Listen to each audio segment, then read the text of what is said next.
Alhamdulillahi Rabbil Alameen wa salatu wa salamu ala nabiyyina Muhammadin wa ala alihi wa ashabihi ajma'een. Let us begin first with a review from last week. What we discussed from the chapter of washing of the body. So who can tell us who was the first person that was washed? Who was the first person that was washed? Yes. Adam alayhi salam. And who washed him? Angels. Angels washed him. Okay, the angels, they washed him, and they said that this will be the sunnah for the children of Adam. That when a person dies, then they should be washed, and they should be shrouded, and he was all shrouded by the angels, and he was basically, this is the way that they taught basically the children of Adam. Now, who can also tell us, that we discussed last week, which relative of the Prophet ﷺ died, and the Prophet ﷺ gave instructions for this person to be washed. And that hadith is a very revealing hadith for us as to how to wash dead bodies. Which relative of the Prophet was it? His daughter. His daughter. Okay, that's good. His daughter, Zainab radiallahu anha, died, and the Prophet ﷺ, the ladies were preparing her for washing, and the Prophet ﷺ came in, obviously without looking at the aura of his daughter. He gave them the instructions on how to wash her, and that hadith is a very revealing hadith. It basically covers the gist of washing the dead body, right? So obviously, if the Prophet ﷺ is going to come, he's going to give instructions. These instructions are very short, actually. They are only like 3 or 4 lines of instructions. But everything that we will discuss today will be an explanation of those 3 or 4 lines. Okay, so it's actually very simple. Now, who washed the Prophet ﷺ? Who remembers? Who washed the Prophet Muhammad ﷺ when he died? Ali radiallahu anhu. Who else?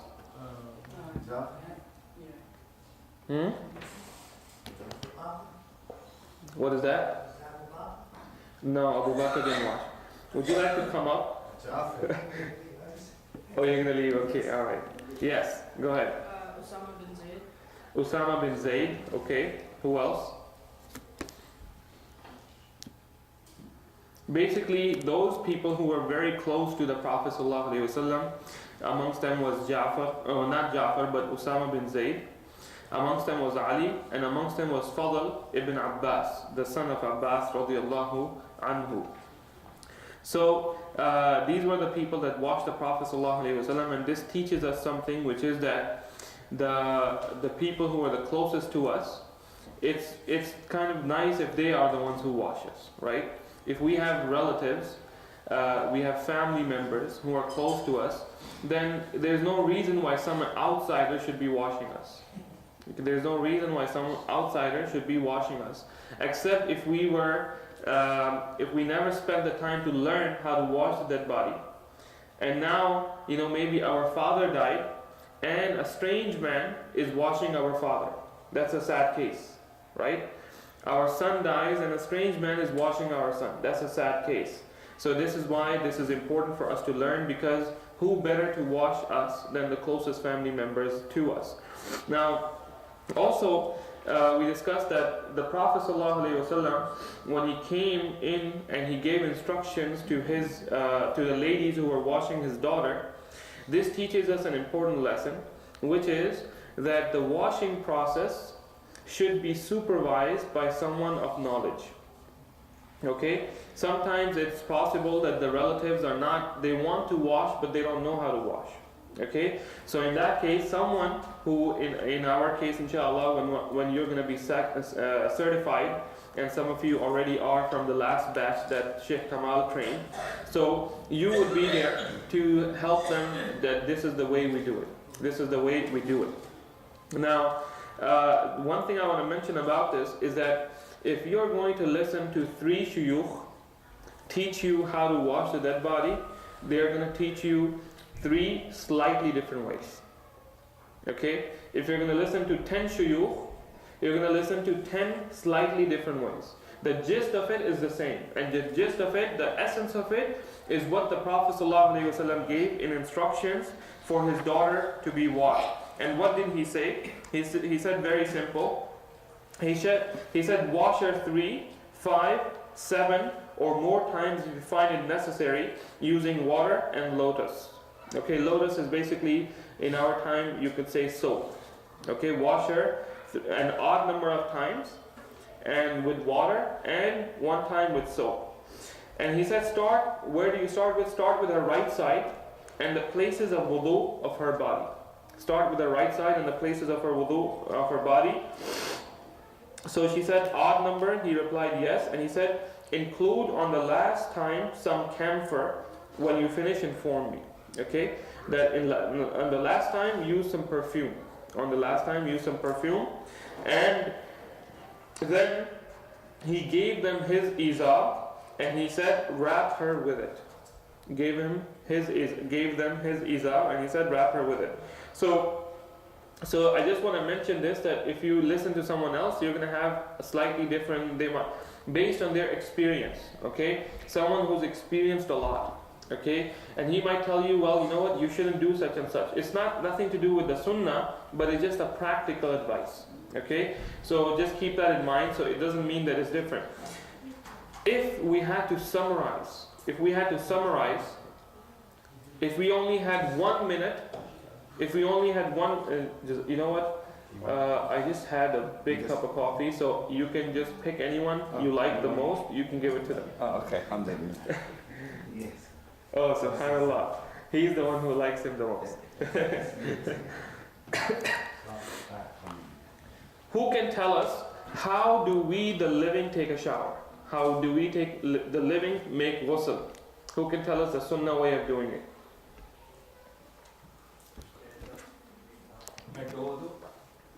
The brother in the back. Start with the wudu, the mouth and nose. Start with the wudu, okay, and then what? Then start washing your face and work yourself way down. Then start with the head and the right side and work your way down. Okay. There's one step more, which is that the Prophet ﷺ taught us. Okay, if you want to learn how to make ghusl for the living, here are the 3 steps. Number 1, remove any impurity from your body. Okay, so you begin with washing, especially your private parts. That's where the impurity might be. Okay, what's number 1? Remove any impurity, especially from the private parts. Number 2 is make wudu. And number 3, then wash your whole body, but starting with the head and the right side. Do you understand this? Okay, now send this upstairs. Now change it, put it the next one. So all of these people come next week as well. Whoever signed up, come next week as well. And if you come next week as well and you sign up, whoever is signed up today and signed up next week, then they will be certified, inshallah. They will get a certificate. Okay, so what was number 1? Remove any impurity, especially from private parts. Number 2, make wudu. Number 3, wash your whole body, starting from the right side and the head and the right side. Do you all remember this? Yep. Who hasn't memorized it yet? Okay, I'll tell you this. The way to wash a dead body is the same. Okay? After all we will discuss, the end result is this. Exactly what it is. That the first thing you begin with is you press their stomach and let anything that come out that might be there, you wash that, then you wash the parts of the wudu, and then you wash their whole body, starting from the head and the right side. Easy to remember, right? Yes. That's it, now you can go home. Okay, so this is a very easy 3 steps. What is it again? Who can tell us? Yes. Impurity, Remove any impurity from the body. Usually impurity is around the private part. Okay? If there's any impurity on your hand, then obviously you do that too. Right? Impurity on your foot, you do that too. Any impurity that's on the body, first thing you do is you remove that. So in case of a dead body, if there's any impurity, first you remove that. Okay? Sometimes a dead body might be bleeding. or they might be covered in blood, for maybe they got shot or something like that. So the first thing that you would do is you would clean that wound as much as possible. Same way, like you would do with a living person, clean up any impurity, right? Second thing, make wudu for the living. For the dead body, you make wudu for the dead body, which is basically you wash the parts of wudu for them. And number 3 is now wash the whole body, starting from their head and the right side all the way going down. So now, everyone understand this? Now let's discuss the details. Now, the lessons that we learned from the hadith of Zainab radiallahu anha after the way she was washed. Number 1, we learned the number of times the body should be washed. So how many times the body should be washed? This is step number 3, right? Step number 3, you wash the body. So how many times the body should be washed? Okay, so actually the preferred number is 3. Okay, but sometimes 3 may not be enough. Sometimes 3 may not be enough for one reason or another, right? Sometimes you may feel that, you know what, you just don't feel comfortable, you think that he needs a little bit more washing, right? So then in that case, you add 2 more, so you make it 5. If you still feel that it's not enough, you add another 2, right? So as long as it remains an odd number, a minimum of 3 times, okay? Okay, number 2, the next issue is the issue of awra. Okay, now let me ask you this review from last week, which is that when the Prophet ﷺ passed away, what was an issue that confused them? What was an issue that confused the Sahaba? Yes? Clothes. The clothes, okay? So the issue was, what was the issue with the clothes? That they really want to undress him or not. Should they undress the Prophet or not? Okay, and then what happened? How was it solved? Everybody fall asleep. Everybody fell asleep? And an angel actually advised every one of them how to do that. Yeah. So basically they were discussing this and they said, how should we do this? How should we do this? All of a sudden they fall asleep, right? And to the point that their chins hit their chest. Okay, like they're like this. Just come deep sleep. And while they were in deep sleep, a man addressed them from the corner of the room and he said, wash the Messenger of Allah in his shirt, in his clothes. Wash him in his clothes. So they had a long shirt of the Prophet ﷺ, so they washed him in that long shirt. Okay? So the first issue is that when a person, when you are washing a dead body, the first thing that you have to do is you have to remove his clothes. Okay, you have to remove his clothes. However, how much of the clothes you remove, actually what you do is you remove the entire clothes that they're wearing. Okay, and in many cases it's difficult to take the clothes off, so you need to have scissors so that you can actually cut the clothes. Okay, because it's difficult to like take them off and take them out of the arms, because what happens with the dead body, when a person dies, their body starts to freeze. Okay, they start to freeze, so they start to basically become like a stiff, right? Yeah, stiff is the right word. So you can't really make them go like that and take it off and this and that. So the first issue we have to discuss is the issue of the awra. The issue of the awra is the part of the body that must be covered. Okay, so the only time the awra can be uncovered is between a husband and wife. Okay, at other times the awra must be covered between the men and the women, and between the men and the men, and between the women and the women. Okay, what is the awra between the men and the men?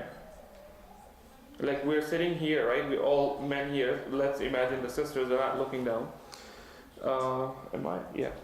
So what is the minimum that a man must cover? Yeah. Would it be from the neck to the elbows and then from the... You're talking about the man, right? No, Yeah. I think it's Okay. All right, let's raise our hands. Let's raise our hands and wait to be called. Okay, yeah, go ahead. From belly button to your knees. Okay, up to your knees or down to your knees? Or including the knees? Okay, so yeah, so the awra, the general agreement about the awra of the men is between belly button to the knees, including the knees. Okay, now here's a question. Can you wear shorts which come down to your knees but not cover the knees? Is there any time that you can wear shorts like that? No. Can you wear shorts like that at home? Yes, yeah. Can you wear shorts like that when you are, let's say, home and only your brother is there or a close friend is there? What do you think? Yes. Who says yes? Who says no? Who says yes? You can uncover at home a little bit more. You can show your knees, you can show your thighs at home. Who says no, you can't show it? Who says yes? And we're talking about men, by the way, okay? I hope sisters don't go with this. Yes. Why do you say yes? Well, you can cover yourself, not covered. Where it says in the Quran, between your family members, you can uncover. Okay. When there's somebody else unknown, then you have to cover up. Okay. That's a good point, actually. The men and the woman. Okay.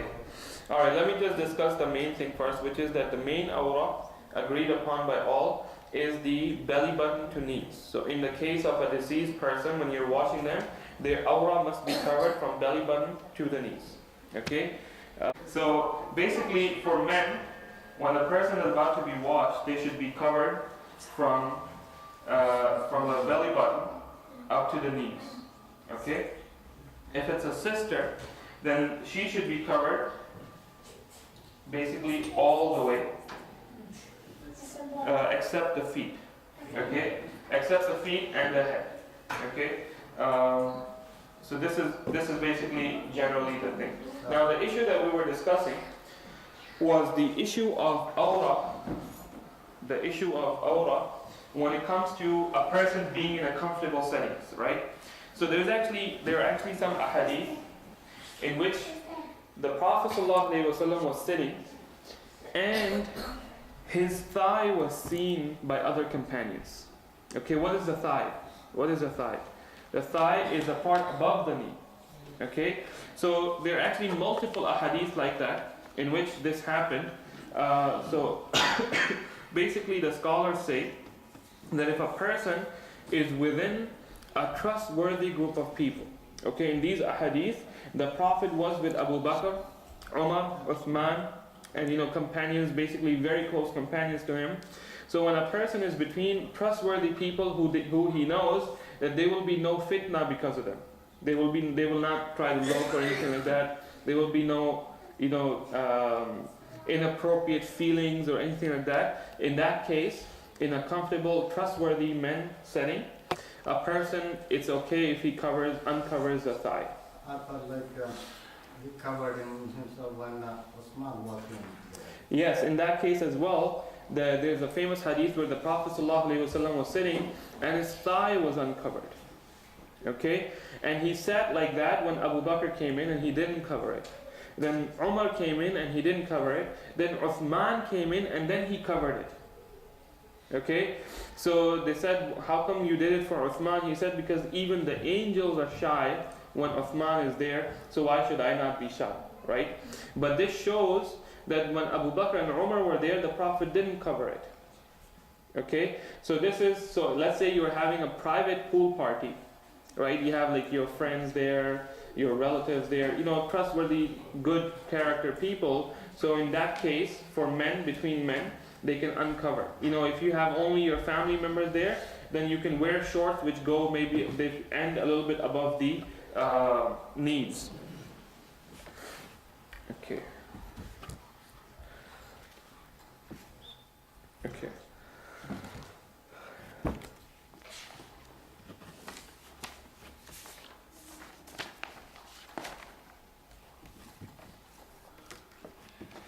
Okay, so that covers the issue of the awrah.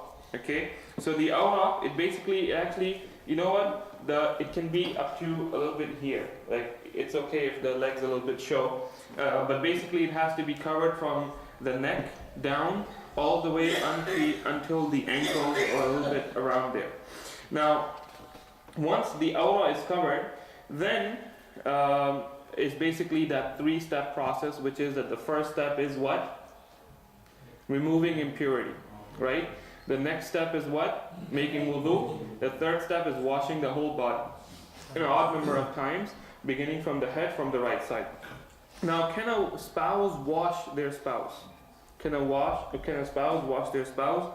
If yes or no, what do you say? Who says no? Why? I just never read no information that has ever happened. Okay, so we're about to give you that information right now. Actually, yes, you can. The spouse can wash. You know that hadith about the Prophet ﷺ being washed by the companions, and they washed him in his long shirt. So Aisha radiallahu anha said that if I knew then what I know now, none of them should have washed the Prophet ﷺ except the wives of the Prophet. Okay, he said, we, the wives, how many wives were remaining? 9 wives of the Prophet ﷺ were alive. That's more than enough that you need. She said, if I knew then what I know now, no one should have washed the Prophet ﷺ except us, meaning the wives of the Prophet ﷺ. That's one hadith. Second, one day, the Prophet ﷺ, he came home and he was suffering from a headache. He was suffering from a headache, and he said, oh my head, oh my head. So Aisha radiallahu anha, she said, rather, it is actually, he came home and Aisha radiallahu anha said, my head hurt so much. So the Prophet ﷺ said, actually my head hurt so much. But you don't have to worry about much. Why? He said, what would hurt you if you die before me? Meaning, you're not going to lose anything if you die right now. Why? Because I would wash you and shroud you and pray janazah for you and bury you. Okay? So, although this didn't happen, the Aisha radiallahu anha did not die in front of the Prophet sallallahu alaihi wasallam, but this shows that had it happened, the Prophet sallallahu alaihi wasallam would have washed her. Shows that a spouse can wash their spouse. Okay? And also we have the incident, the case of Abu Dharr al-Ghifari radiallahu anh, who he died alone and there was no one there but his wife. So his wife is the one that prepared him for basically for burial. Can a person who is in the state of ihram be washed? A person who goes to Umrah or Hajj, he dies or she dies, can they be washed? Yes? No, No? Why not? he's already been pure. He's in Ihram, so he's already in pure status. Okay, anybody else? Okay, the person who is in the state of ihram, he does need to be washed, but there is something different about him, which is that when you are in the state of ihram, you're not allowed to put on any perfume. Okay? So the same way, when a person who dies in the state of ihram, you wash them, but you don't put any perfume on them. Okay, that's the only difference. The next thing is, if someone dies as a martyr, someone dies as a shaheed, are they washed or not? Yes or no? Yes. No. No? Okay. Yes, that's correct. When a person dies in a battlefield, they are not washed. Okay, they are buried as they are because the Prophet ﷺ said that they will be raised on the day of judgment with their wounds still bleeding, and it would look like blood, but it would smell like musk. Okay? Now, this is the rule that only for the people who die in the battlefield when they are fighting for the sake of Islam. Okay? Now we mentioned also several ahadith last 2 weeks ago, which is that if a person dies in an earthquake, the Prophet said he's a shaheed. If a person dies from childbirth, they are a shaheed. If a person dies from drowning, they are a shaheed. So my question is to you, is that if a person dies in one of those ways, other than the battlefield, are they washed or not? Yes. Yes. Yes or no? Yes. Yes, they are washed. They are given the reward and the status of shaheed, but they are not given the ruling of shaheed. Okay, so they are treated like anyone else, except that their reward is with Allah subhanahu wa ta'ala, like a shaheed. Okay, now there's actually an interesting case, which is that a shaheed is not to be washed even if he was in the need of washing. Okay, meaning if he was in the state of janaba. So for example, there was one companion whose name was Hanzala ibn Abi Amir. Hanzala, he had just gotten married. He just got married. And he was basically with his wife. And the Prophet ﷺ announced that we are leaving for battle. Okay? And he was in the state of janaba. He was in the state of janaba, which is the state of impurity, because he had had relations. And he left like that, without making ghusl. Okay? So the Prophet ﷺ, when the battle was over, so the Prophet ﷺ, he said to Abdullah ibn Zubayr, he said, your friend is being washed by angels. Your friend is being washed by angels, so ask his wife about the reason. Ask his wife, why is he being washed? What happened? Because normally we don't wash the dead. Actually, and then the Sahaba, when they actually went to his body, water was dripping from his hair. Okay, water was dripping from his hair. And then they asked his wife, and she is the one that told them that actually he was in the state of janaba when the Prophet said we need to leave right now. So he left and he did not have time to make ghusl. Okay, so subhanallah. So basically the rule being is that even in the state of janaba, we don't give him ghusl. If he's a shaheed, angels will give him ghusl, inshallah. What is the reward of washing a Muslim? What is the reward of washing a Muslim? Okay, so this means that let's say you get a message. Now those of you who sign up here and you're going to get a certificate, and I'll add you to a group of people who know about janazah. So you get a message, a brother needs to be washed, or a sister needs to be washed. So how eager should you be? What is the reward that you should come and wash? The Prophet ﷺ said, he who washes a Muslim and conceals what he sees, Allah grants him forgiveness 40 times, or for 40 major sins. For 40 major sins. And he who digs for him a grave and buries him would be granted a reward similar to providing for him a dwelling until the day of resurrection. Imagine someone is homeless and you give him a house to stay in until the day of judgment. What's the reward of that? Okay, that is the reward for someone if you dig a grave for someone and bury them. In our time, does anyone really get to dig the grave? No, the machine does it, but we have to pay for it. Okay, we have to pay for it. So paying for, if you can say, I'll contribute towards the digging. And also when a person is put down in the grave, you can put them down in the grave, and you will have this reward, inshallah. And he said, he who shrouds him, Allah will clothe him on the day of resurrection from the silk garments of Jannah. He who shrouds a person, then they will be given the silk garments of Jannah on the day of judgment to wear. So the thing is that one should only do it for the sake of Allah subhanahu wa ta'ala and not for any other reason. And the second condition is that they should conceal what they see. Okay, now let me ask you this. What might a person see? What might a person see when they're washing a dead body that they should conceal?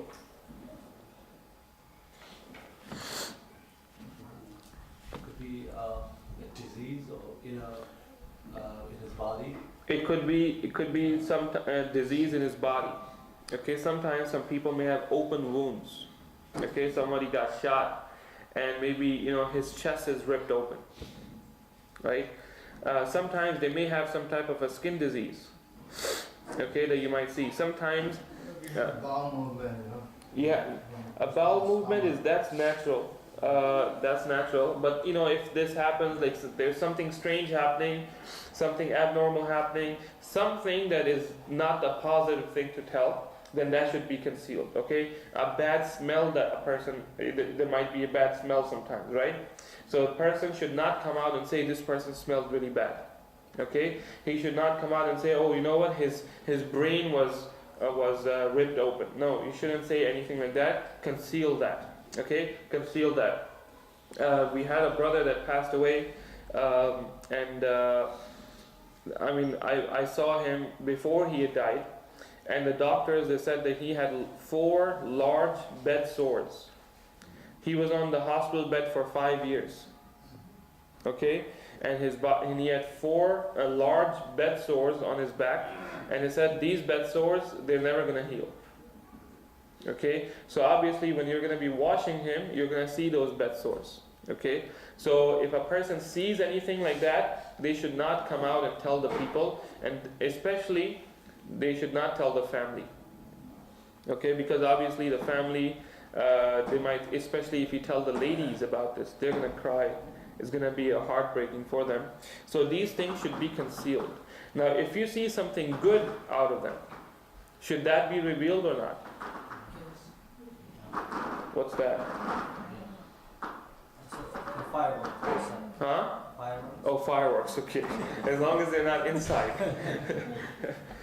So, wait, there are fireworks today? Is July 4th?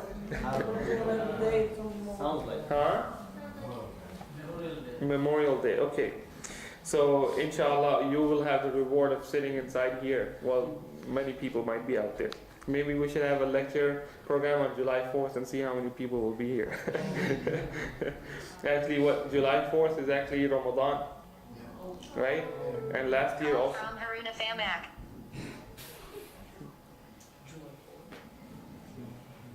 Okay. If anyone is on the conference call and they're trying to call me, it's not a good idea. Okay. Let's see.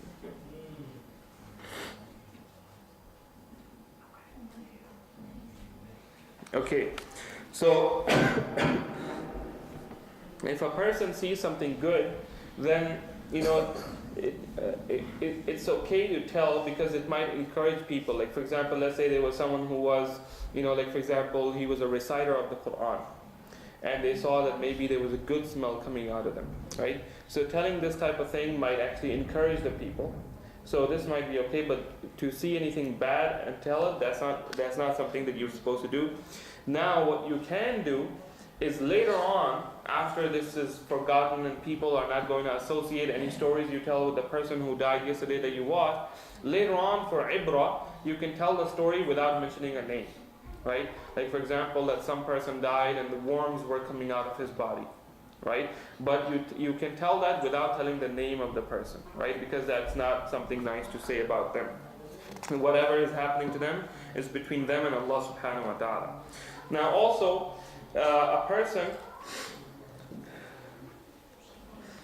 when a person washes the dead body, this is actually, it could be dangerous for the person who's washing them, okay? Because once the person dies, all this body systems stop, okay? And basically, although you may not see it, every part of their body is slowly dying, okay? Their skin is dying. Their heart has already died, okay? Their brain has already died. Their blood cells, everything that's there is gonna slowly die. So basically, this can actually cause a person who's nearby to get sick from, basically having contact with that. Maybe they ingest something like that, dead cells or something like that. So this is generally, the study of contagion, and you are supposed to be covered with that. Now, in the time of the Prophet ﷺ, he recommended that anyone who washes a dead body, he should afterwards go and make ghusl himself. Okay?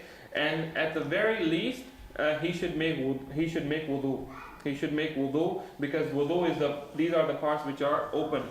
Also, in our time, what we should do is we should cover ourselves as much as we can. Okay? Definitely a face mask. Okay, gloves and an overcoat and something on the legs, on the shoes, so that when you will go out of that room, you can take off the outer stuff and it could be washed, and those germs which will come, they will not go outside and hurt other people that are still living. Okay, one of the things actually that morticians study, you know who the morticians are? The funeral directors. They actually study this type of stuff, how important it is, and that's why burial is a very important thing. If we left the people who have died out, then the people who are still alive will start to die because of the contagion, the disease spreading. Okay, so these are important things to remember.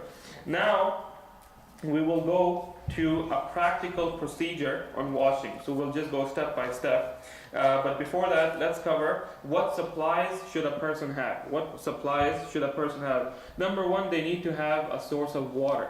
Okay, so before they had like a, nowadays what we have, wherever we wash the dead body, you have basically a hand shower. Okay, you have a hand shower. Before, what they used to have is they would have a bucket of water. Okay, and if they're going to wash him 3 times, they would have 3 buckets of water. Okay, so you need to have water in buckets if you don't have a shower, or you have a shower. Also, you might need something to pour the water with. Also, you need some tissues, some cotton, that we will talk about why. Also, you need a towel, which is basically this thing right here.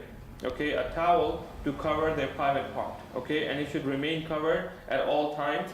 Even if a deceased person is washing their spouse, it's still better that they should keep their aura covered. Okay? Did I say a deceased person washing their spouse? No, a spouse washing their deceased spouse. A living spouse. Well, you don't want to see the other way around. Also, you might want to have some soap and shampoo. Okay, it's okay to use. It's actually good to use soap on them. Back in the days, in the time of the Prophet, they would use lotus leaves and they would crush it and they would put it in the water, and this would work like a soap. Okay, this was a natural soap for them. So in our time, what you have is you can use a body wash or something like that. So I don't know how many of you have done it, huh? Any brand we can use.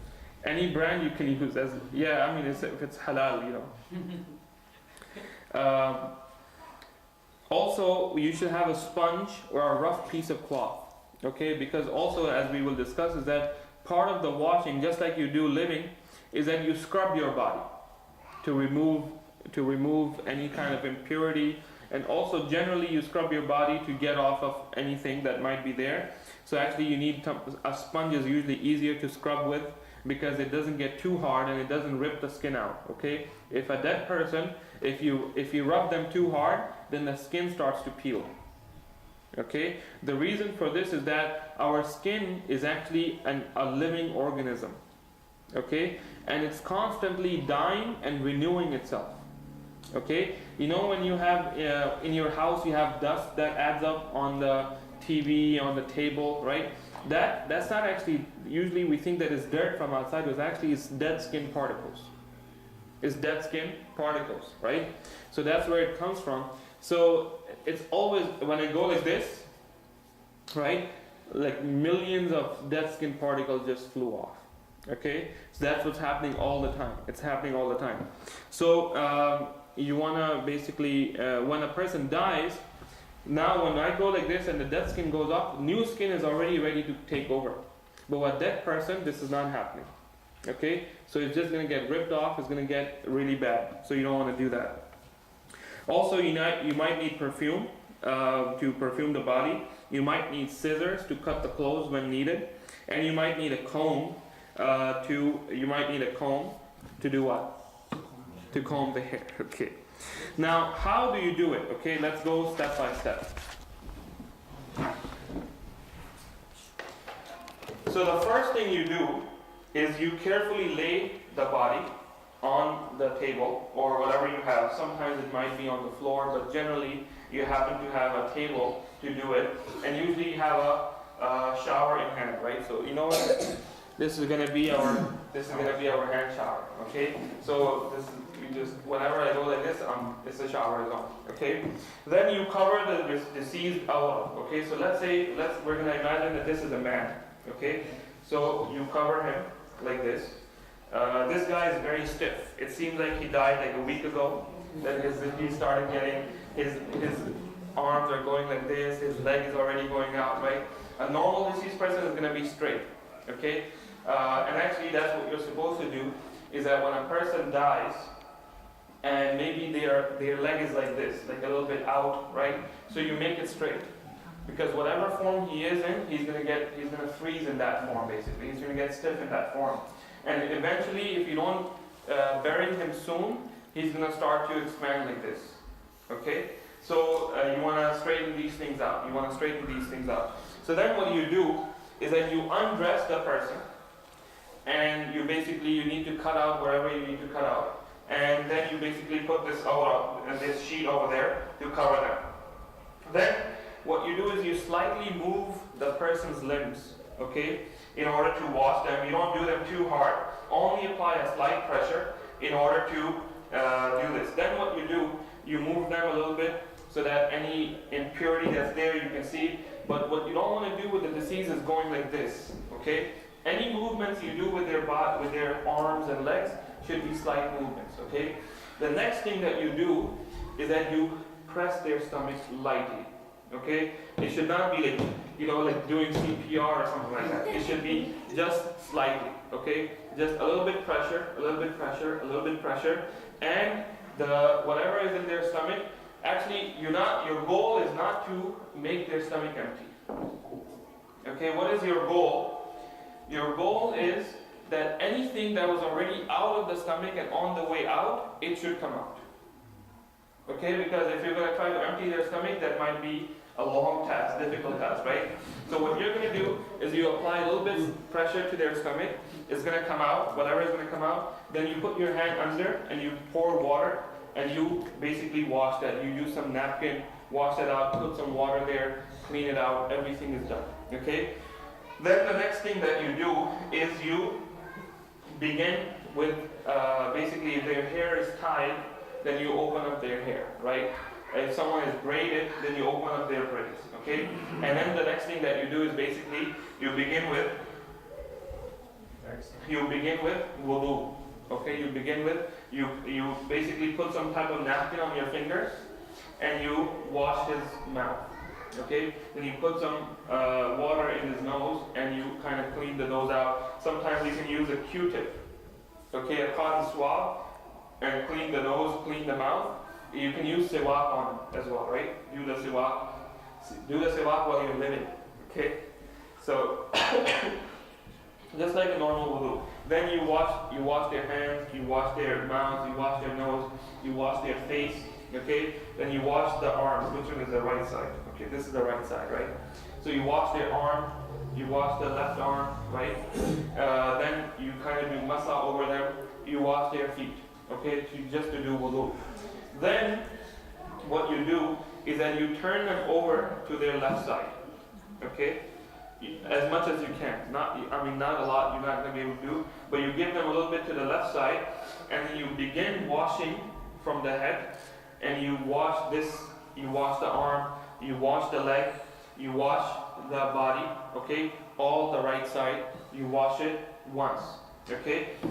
Then, okay, astaghfirullah. So we just spray underneath the cover. Yeah, you spray, you go like this, and you put water, okay? So, right? This sheet keeps coming off. It's too slippery. This is not a good sheet to use, okay?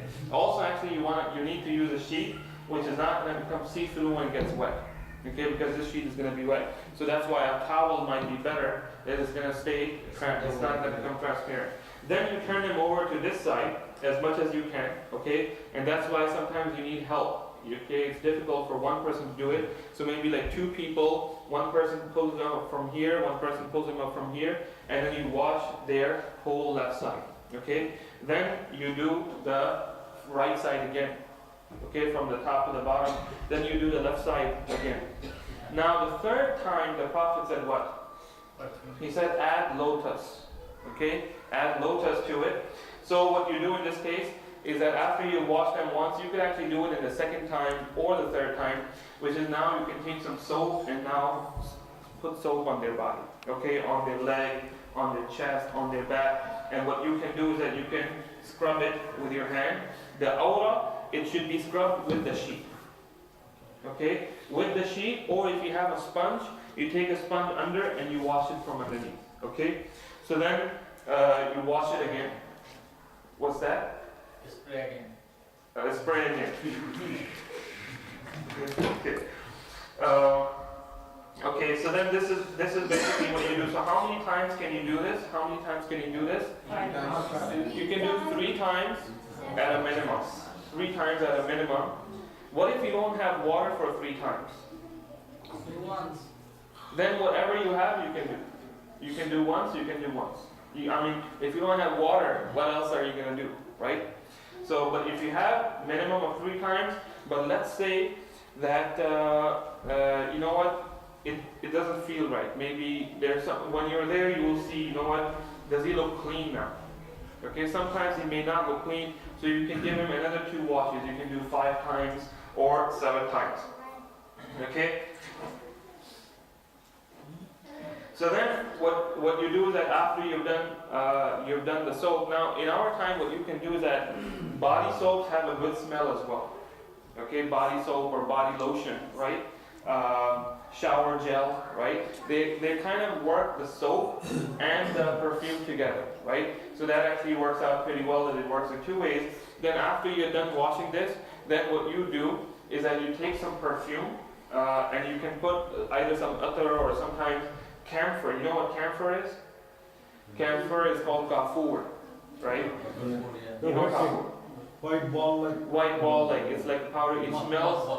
It smells mothballs, right?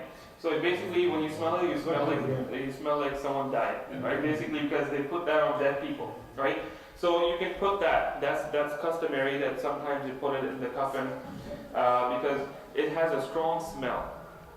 It has a strong smell, and the reason for this is that it will be a stronger smell than the smell of the dead body.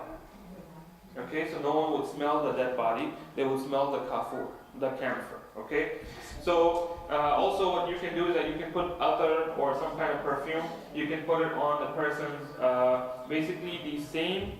They say that you can put it on the limbs of wudu. Okay, this is, I thought that it was not authentic when I saw someone do it, but then I did some research and it turns out that it is something that is recommended by the scholars, that you can put some perfume or other on the limbs of wudu. What are the limbs of wudu? What are the limbs of wudu? Your, number 1, your forehead and your nose. Okay, then your 2 hands, your 2 knees, and your 2 feet. Okay, so you can put some perfume there. This is just something that the scholars recommend. And then what you can do after you wash, before you put the perfume, you can dry the body. You can dry the body, replace the wet sheet with a dry one, and the body is now ready for shrouding. Okay, so now the sheet got wet. So what you can do is that you can take the sheet off without looking and put a dry one on. Now the body is fully dry. Now you're ready to put the shroud. Now you're ready to put the shroud, right? Now, how do you put the shroud? The shroud, we're going to cover it in more detail next week, okay? We're going to cover it in more detail next week, but it is very simple. It is very simple. All you have to do is that you take 3 plain white sheets. The Prophet ﷺ said, a good shroud is one that fits well and it's not see-through. Okay? So, do you think that this sheet is a good shroud? Not really. It's not a good shroud. Why? Because it's, well, slippery is not, doesn't matter, but this is a see-through sheet. Okay, it's very easy to see through it. So this would not be a good shroud. So we have actually like a whole bunch of shrouds. Now Sheikh Kamal, how many of you don't know Sheikh Kamal? Raise your hand. Is it Sheikh Kamal Abu Zaid? Sheikh Kamal Abu Zaid. You mixed 2 big people. The old imam? Yes, the old Imam, right? Now Sheikh Kamal, he was very experienced in this. So what he did is that he had taken shroud sheets, like 3 sheets, and what he did is that he folded them one like this, right? Like basically like a belt, okay?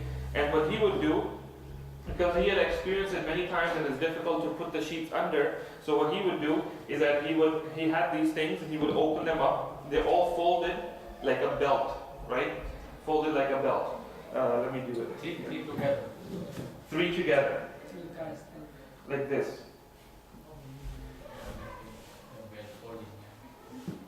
Like this basically, right? Nice, done nicely.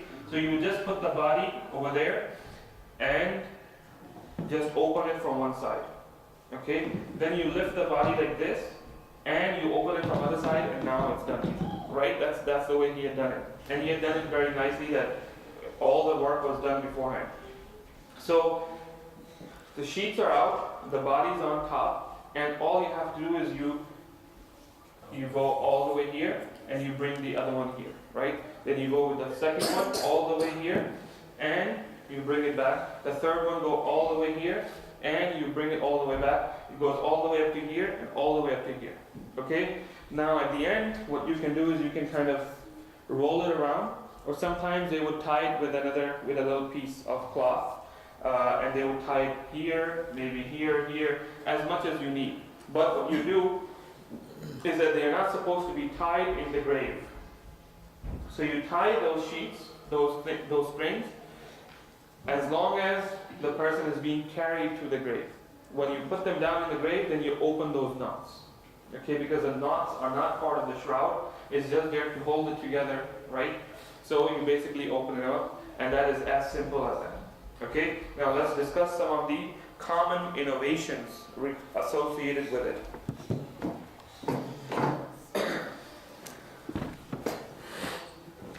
What are some of the common innovations that people get involved in? Number one, if the person died and they had long nails, should you cut their nails? Yes. Should you cut their nails? Yes. Okay, he says no. Okay, what if they had long mustache? Should you trim their mustache? Yes. What if they had a beard which was all messy? Can you trim the beard? No. How about if they had armpit hair, which is supposed to be removed, but this person had not removed them? Should you remove them? How about some people even talk about pubic hair, private area, right? Should they be removed? Actually, this is not from the Sunnah. None of this should be done. Okay, you leave him as is. You leave him as is. The only thing you can do is that if their beard, you can kind of comb it nicely, and the same way with their hair, if they have hair, that comb them nicely and make him look good. Okay, without doing any makeup, right? Make him, mustache? No, but you can just put them on the side. What is that? Yeah, don't change anything. Don't change anything. Huh? Only hair and beard. Don't trim anything, but you just comb it, right? Same thing with mustache. You can comb it, maybe put them to the side, whatever, and you can basically, organize him, but don't add or delete anything. Don't add or delete anything. This thing about removing their armpit hair doesn't make sense. Okay, it's not from the Sunnah of the Prophet ﷺ, but unfortunately, many people commonly believe this, and believe it or not, they do it to people after they're dead. Okay, so this is not the right thing. Second thing, as we said, is moving the hands and the feet repeatedly and pressing hard on the stomach to expel any excrements. This is, once again, we said you don't move them too much, and you don't press too much. You press a little bit. And if anything comes out, you remove it. You press again, anything comes out, you remove it. You press again, anything comes out, you remove it, and that's it. Okay? After this, you don't press. If it's coming out, you can remove it. Okay? If there's excessive, like sometimes maybe someone's nose is bleeding. Okay? Maybe someone's ear is bleeding. Okay? So in that case, what you can do is only then you can put a cotton over there, right? And same thing with a private part. If there's excrement keep coming out, then you can put some foam there to stop it from coming, because it's open, it's going to keep coming, right? So this should only be done, like for example, stuffing cotton, it should only be done if there's a reason for it. Okay, it should only be done if there's a reason for it. Also, when people are washing the dead body, what dhikr should they be saying? Should they be reciting the Quran? Should they be saying La ilaha illallah, Ashhadu an la ilaha illallah, anything like this? No, it's not the Sunnah to do any of this, right? This is a somber and quiet affair, and it should remain like that. It should remain like that. Also, some people, they will do collectively loud dhikr, okay? Loud dhikr going on while this is happening. Also, some people, let's say, they will recite Surah Yasin while this is happening. Okay, all of these are not supported by the Sunnah of the Prophet sallallahu alaihi wasallam. And if someone's hair is long, like especially a sister whose hair is long, so they should be untied, okay, washed, and then they should be organized in 3 braids behind her back, okay, behind her back down. This is sometimes what people do is that they bring the hair forward and they put them on her chest. This is also not from the Sunnah of the Prophet sallallahu alaihi wasallam.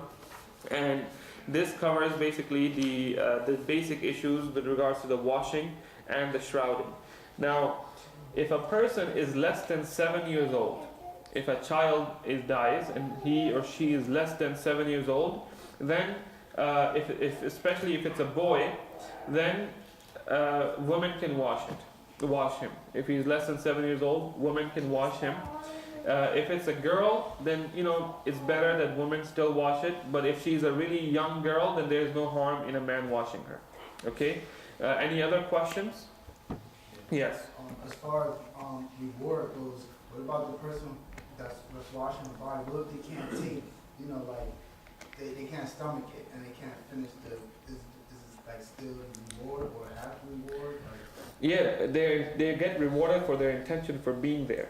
Okay. Now, the idea of not being able to stomach it, right?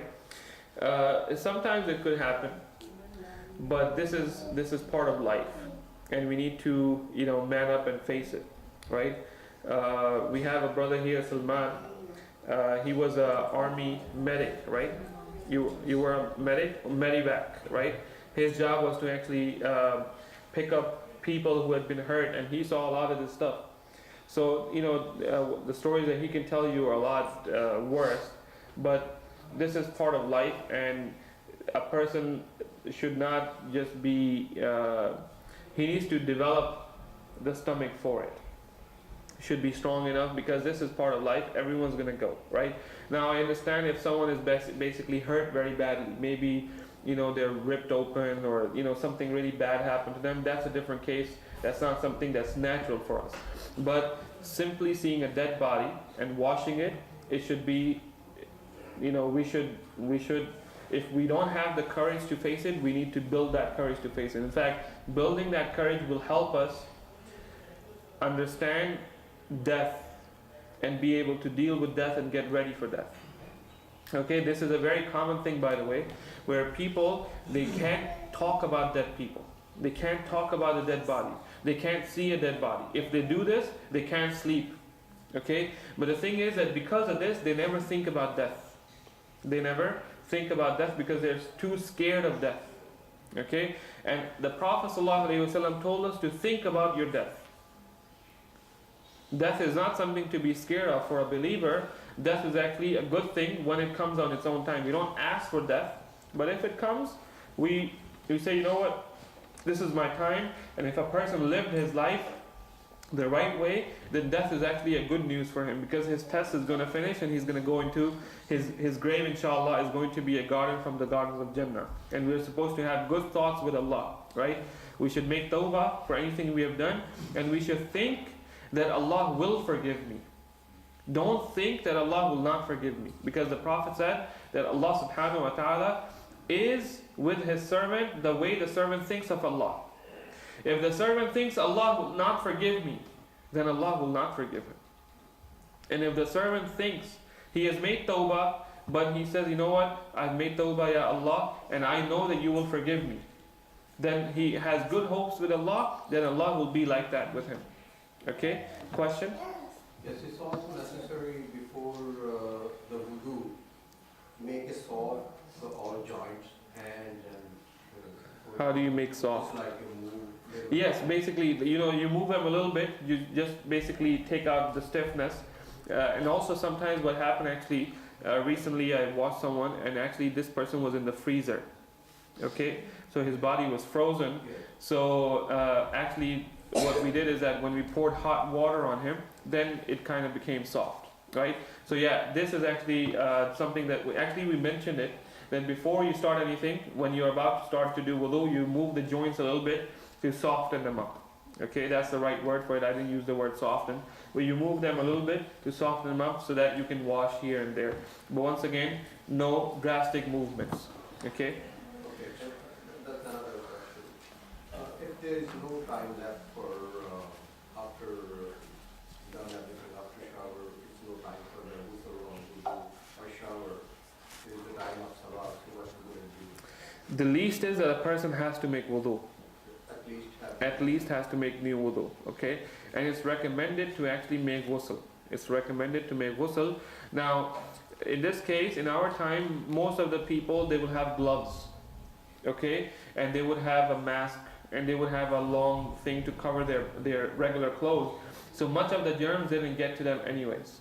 Okay? But if a person did it without all of these things, then I think that it's very important that they take a full ghusl. Okay?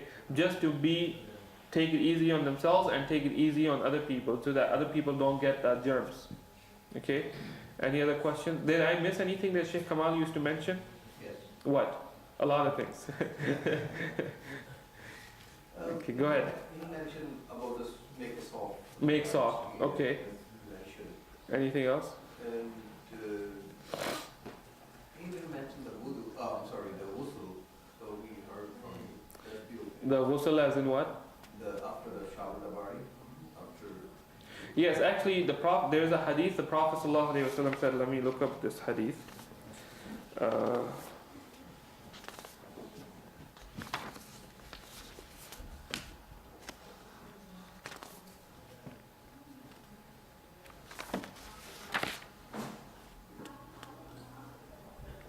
The Prophet ﷺ said in a hadith narrated in Ahmad and Abu Dawood, which is authenticated by Sheikh Albani, Abu Hurairah radiallahu anhu reported the Prophet ﷺ said, let whoever washes a dead person take a bath, and let whoever carries him perform wudu.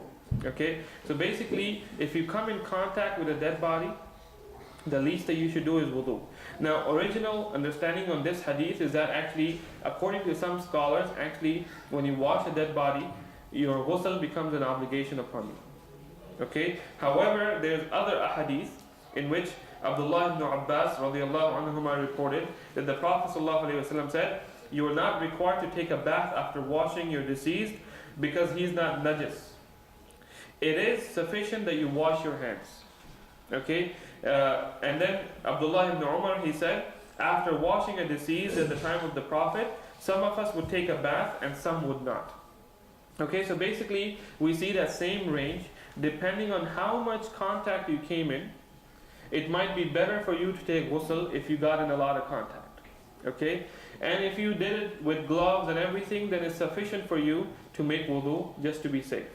Okay, just to be safe. And as he said, that sometimes we would just the Prophet said, you just wash your hands, because the hands are the ones that touch the body, right? So wash your hands. Okay, any other questions? Yes. Yes. It also can say assalamu alaikum to the body because he is listening. Is the body listening? There's actually هذه المسألة اختلف فيه العلماء. Okay, there's some disagreement amongst the scholars about this, but in the Prophet ﷺ, when he went to the cemetery, he would say, Assalamu alaikum ahla diyari min al-muslimina wal-mu'minin wa inna insha'Allah bikum lahiqun nas'alullahu lana wa lakum al-afiyah. This is something that he's saying directly to the dead people. Okay, so most of the scholars, many of the scholars, they agree that the person, when he dies, he can see everything that's happening to him. Okay, so saying Assalamu alaikum to him, I don't see there's anything wrong with it. And there are many narrations about it. At the same time, I don't see that it is required. Okay. Now we also have the hadith. We discussed that when Abu Bakr as-Siddiq radiallahu anh, when he came, he talked to the Prophet sallallahu alaihi wasallam. Talked to the Prophet as in that he said to him that you are pure in this life and you are pure in the next life. Okay. May my father and my mother be sacrificed upon you. Okay. Okay. Any other questions? Yes. So in the case of where if the body takes too long, it starts stiffening, like It that, starts for to, example. yeah. So maybe say be easy with moving the joints or not. So say, just for instance, It doesn't move, then don't do it. Don't break it. Sometimes That's people what I'm actually, saying. What is- sometimes people break the bone, Yeah, that's which what you I'm- should not do. So what is? Do as best as you can. Okay, actually, that's a good question that he brought up. A question that came up in the research is that, let's say somebody is burned, somebody was burnt, and now you're giving them a shower, a ghusl, right? What's the condition of a burned body? Very bad. It's basically falling apart. Okay, so in this case, all you do, if you can give it a ghusl. If you can't give it, if you think that no, if I give it a ghusl, this body is gonna go in the sink. Okay, so in this case, all you do is you just pour water over it and you shroud it. Okay, if you can't, or for any other reason as well, if the person is burned, obviously yes. If any other reason, for example, let's say they have a skin disease. Okay, let's say they have a skin disease and the doctor says, for example, you know what, this is not a person that you should touch. You know, by the way, do you remember that one time sometimes we had a janaza outside in the park? Actually, now we kind of started liking doing the janaza there. Okay, but the first time that we did it was actually because a brother had died and his body, while he was still alive, had started to decompose. His organs had started to die and he was still alive. Okay, and he remained like that, in that condition where his body was basically slowly dying while he was still alive, and he remained like that for maybe about 6 weeks, and then he finally fully died. Okay, so when the funeral home washed him, they said, look, we don't think that it's a good idea to bring this body in the masjid because of the danger that it poses to the living beings, living humans who are still alive. Okay, so in that case, what we did is that we decided that we will take the body to the park over there and we'll pray the janazah there. Okay, because how small are the germs? We can't see the germs. Okay, so we can't say, oh, we don't see anything, so it's okay, right? And even then, they had wrapped him multiple times. Right? And also, that's another thing that when it comes to ghusl, when it comes to shrouding, is that recently there was a janazah of someone who, Allahu A'lam what the problem was, but they were bleeding. So what their blood wasn't stopping. So what they had done is that they had put a sheet of plastic bubble wrap inside the shroud. Okay, so that when they take the body to the then they put the shroud on top of it so that it wouldn't come out, and it's kind of dangerous for people to come in contact with it. Okay, any other questions on that side? There was a question. Yes. I want to know, like you showed that using the water, Yes. like the cleaning and the wudu. Yes. When we use the rapidly, with the water, you show like we can use any bowl or there was any hose pipe or something. Yeah. You can use a hose pipe. You can use a hand shower basically.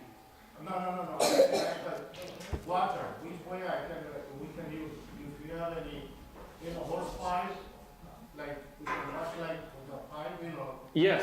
Actually, this was supposed to be a hose pipe. That is the hose. There is a shower, right? But actually, before they didn't have that, so they would have a cup and they had a bucket, and they would take it from there and they would pour it like this. They would take it from there and pour it right here. But because we don't have it, actually my idea was I was gonna bring my not shower head, but the hose head from home to show like the garden hose, right?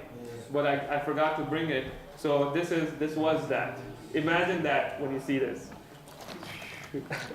Okay, any other questions? Yes. If the body has so many pieces, so will you do the same thing? If the body has so many pieces, Yes. like he's dismembered, Yeah, something happens. if the body is in multiple pieces, then once again the same rule applies, which is do as best as you can. The water and that. Do as best as you can. Okay, because a dismembered body it's not gonna be in very good shape. Yes. Can you get your body cremated? Can you get your body cremated? No, not the Muslim Sharia, I think. Is there any time in which the Muslim Sharia allows cremation? Yes? Yes, there is. If there is a plague For example, in Ebola. Okay, for example, Ebola. So in that case, no one could get close to even a person who died from Ebola. Okay, so what they would do is that they would actually pile them up and they burn them. Okay, and this happened historically as well, that if there's a plague, it's too dangerous for any living being to actually go and shroud them and wash them and all of that stuff. So sometimes what they would do is that they would put them all in one big grave and bury them all together. Okay, or sometimes, a body would have to be burned in order to reduce the effect that it would have on the people, but it should be avoided as much as possible, and it should not be done in our time, without the fatwa of a scholar. Okay, a specific thing that here's a case here right now, this is the situation, he has this virus on him, and the doctors say that he should not come in contact with anyone even after death. So in that case, the scholar would give fatwa that yes, it's okay to cremate this person. Okay, and in that case, just to fulfill the sunnah, what we would do is that after the person is burnt, his ashes we may take and bury in a cemetery as best as we can. Okay, what else?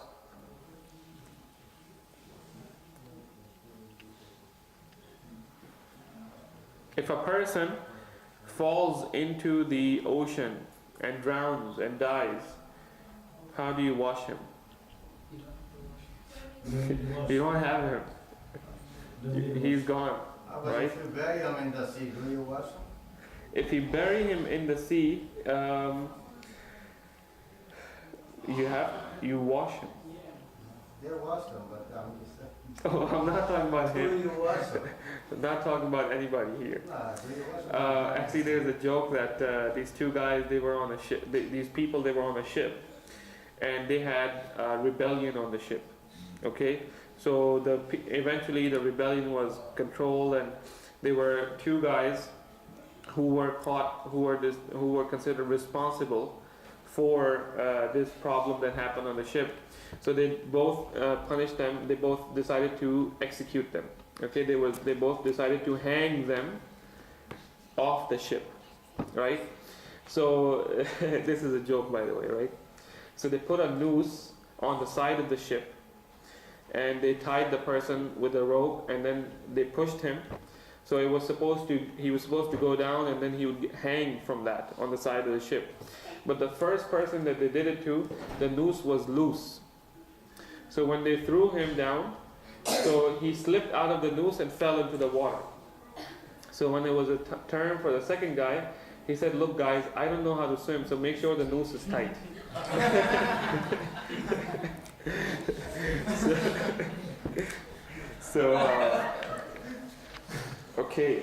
Okay, just real quick, some important things. Yes.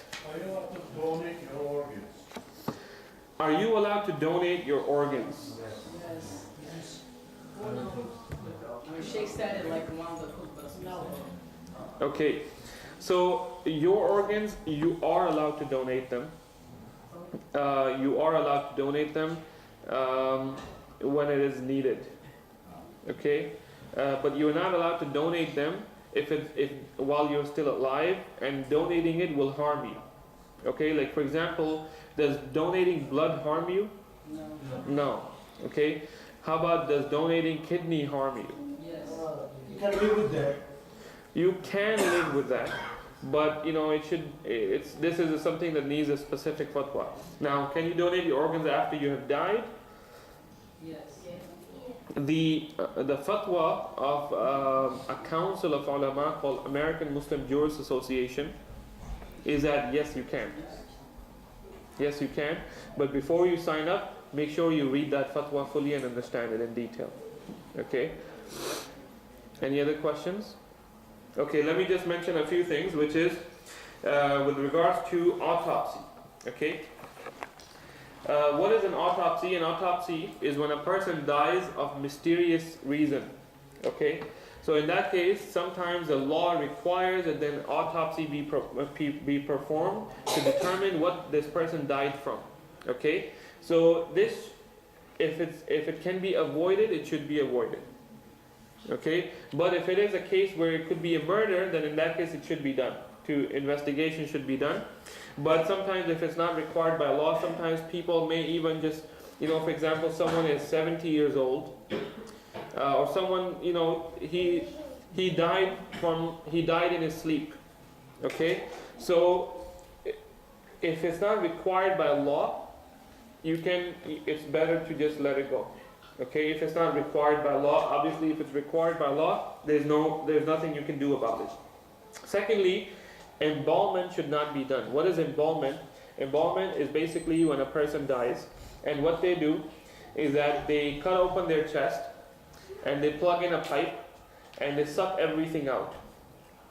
Okay, this is done in order to preserve the dead body in its condition for a long time.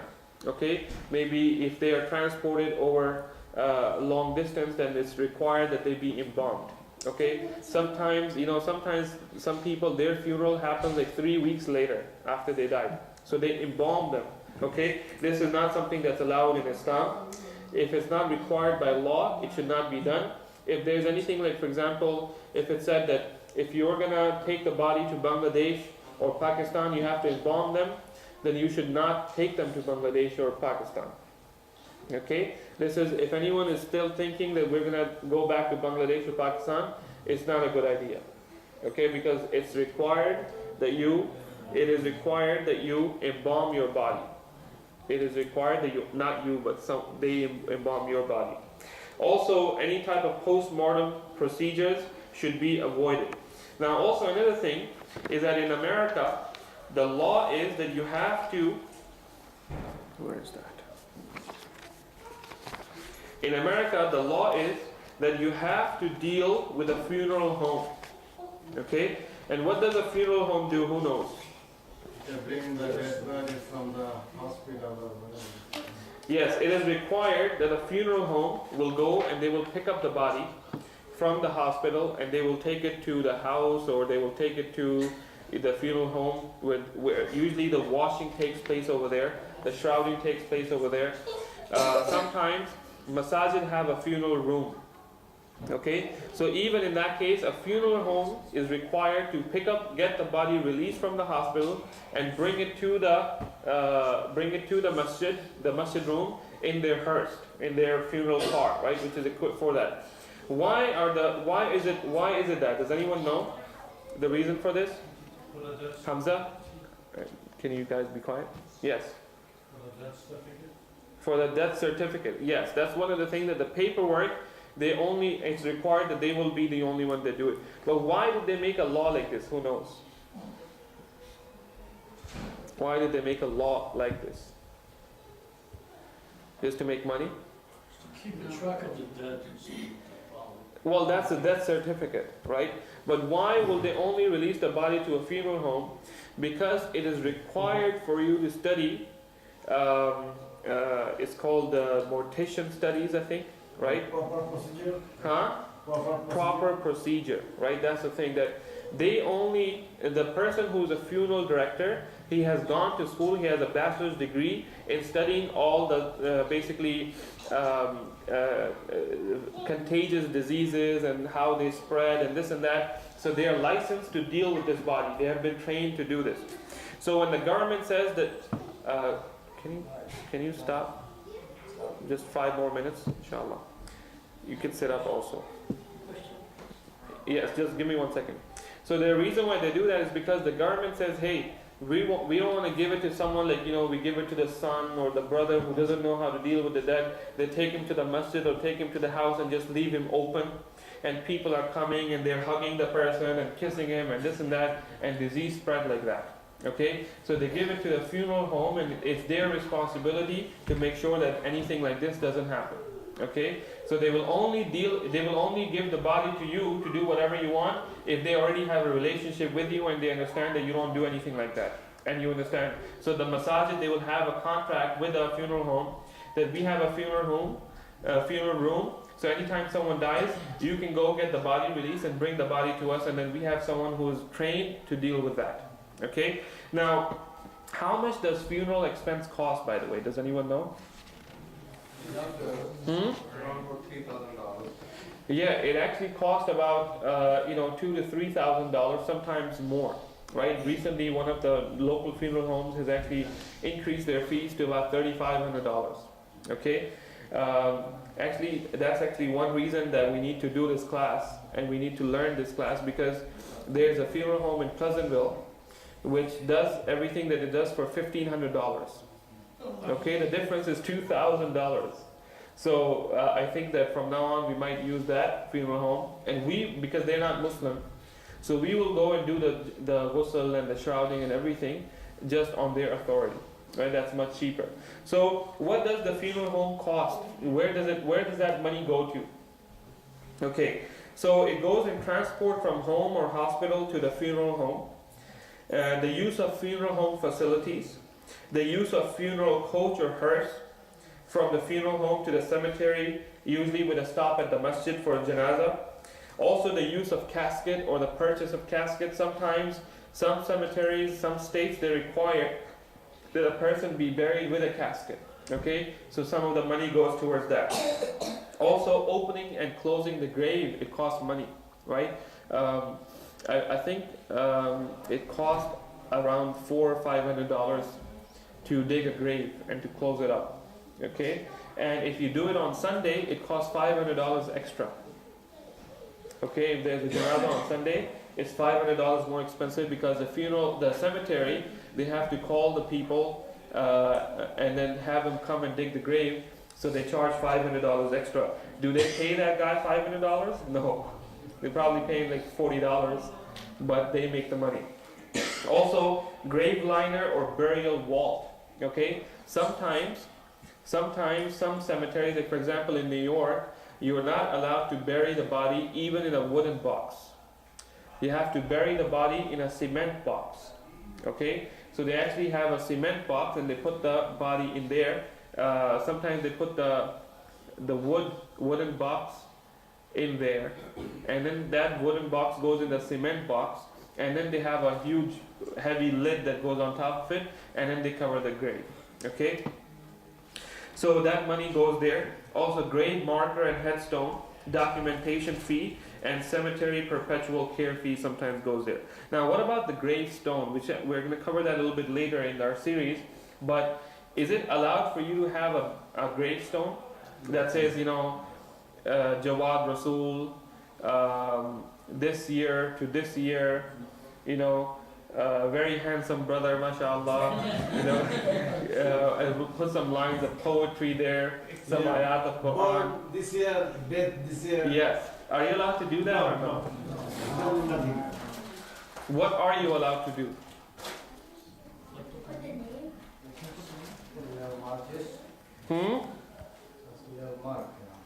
Okay, so in the time of the Prophet ﷺ, the only thing they had is they would put a stone on where the head of the grave was. Okay, and that's how, if the family was there, they would remember that, okay, this is the grave. Okay, so in our time, the scholars say that it should be the simplest possible, and it should not have anything more than a name. In fact, they say that the date should not even be there. Okay, forget about anything else. Like, mashallah, the brother had really nice hair, and poetry, and he was this and he was that, great musician, great father. That's the kind of stuff that you have on graves these days. I've even seen a grave where they have a picture of the person in marble. Okay, and by the way, those gravestones that you see, they cost a lot of money. They're very expensive. They're very expensive. The bigger, the more fancy it is, the more expensive it is. And this is not done. It should be as simple as possible. My own favorite is actually the one which is just a plaque in the ground. Okay, the plaque in the ground, which is usually our people, they like to go fancy, right? As if that having a fancy gravestone is going to make the person have Jannah, right? Yes. What about a mausoleum? Oh, mausoleum, definitely out of question, right? Building on top of the grave, planting trees on the grave, planting plants and flowers, all of these are basically bid'at. Okay? These are not from the sunnah of the Prophet ﷺ. And if you just go to the graves of the best people, the Sahaba radiallahu anhum ajma'in, their graves are just clear. Nothing except a headstone. That's it. Yes? So what about the people that die, right? That that are in prison that are Muslim, they kind of just like thrown on the ground. Okay. What about family that lost like a member that was in prison that he was Muslim? There's nothing they can do. Like, can they make a dua for him or something? Yeah, of course they can make if a person died in prison, even they should have a janaza. Are they allowed to? I mean, like. I don't know about that procedure, how that works, but I don't think that they prevent them from having a janaza. I'm sure they could have it. It probably matters is if the family is asking for it or not. Many times maybe the family is like, well, you know what? Well, just do whatever you want. We're not gonna pay anything. Okay, because it costs money. If you put up the money, then you can do whatever you want. If you don't put up the money, then the state will say, well, we'll do however we want to do, and they probably have some contractors which do it on the cheap. Yes. How will you have the next question in the next week? How is that? The next question would be next week. That would be a great idea. Next question next week. Yes. Is there any difference between just regular? What is that? people Say, and repeat the that. infants? Is there any difference versus For what? wash, for the body wash Between who? between infants and the old person? No, there's no difference. There's no difference, except that with kids it's simpler, it's even easier. You know, you do the best. If there's anything that prevents you to do everything that we discussed, then you do the simplest thing that you can. Now, before we finish, let me just quickly review. If you don't remember any detail, what are the 3 points that you need to remember about washing a dead body? The first, remove. How do you take a shower? Those people who came late, how do you take a shower for yourself when you're alive? You do 3 things, right? Number 1, you remove any impurity from your body. Number 2, you make wudu. And number 3, you wash your whole body. So this is the summary of washing the dead person as well. Which is number 1, you press a little bit of their stomach, and whatever comes out, you clean it. Okay? You do it 3 times. After that, you don't do any more. Okay? And you don't press hard. You just press lightly. Second, you wash those limbs of wudu. Okay? You wash their hands. You clean their mouth. You clean their nose. You wash their face. Wash their arms. Just do a masa on their head and wash their feet. Okay? And then you start from the right side, from the head, and you wash their whole right side, then their left side. Then again, then again, then again, then again. In the middle, you can use soap, you can use perfume. These are all details.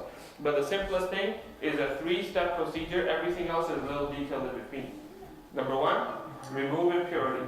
Number 2, do wudu. Number 3, wash the whole body. Okay, simple as that, starting from the right side and the head. So we ask Allah subhanahu wa ta'ala to give us tawfiq. Whoever was here attending the class, you can sign up here. If anyone came, I don't know if you came late. You can still sign up if you remember this. After this, what I'm going to do, after the 2 weeks, I'm going to have a very easy exam. A very easy exam. If you are here, you would be able to know easily, right? Just fill in the blank kind of stuff. You do it and you'll have your certificate. Okay, so it's going to say that something like, should you put very fancy, colorful shroud on the dead body? No, right? It's going to be that kind of question. Just basic stuff that you know, and you'll have a certificate, inshallah. So please sign up if you want that certificate, and it is for the reason that when someone dies and we need people to wash, we will send out a message to those people who are certified so that they can come and do it. Okay? Inshallah, we'll continue next week with shrouding and the details of burying the body. Burying the body. There's a very important thing, by the way, that people miss, right? Which is, we're going to discuss next week, inshallah. سبحانك اللهم وبحمدك نشهد ان لا اله الا انت نستغفرك ونتوب اليك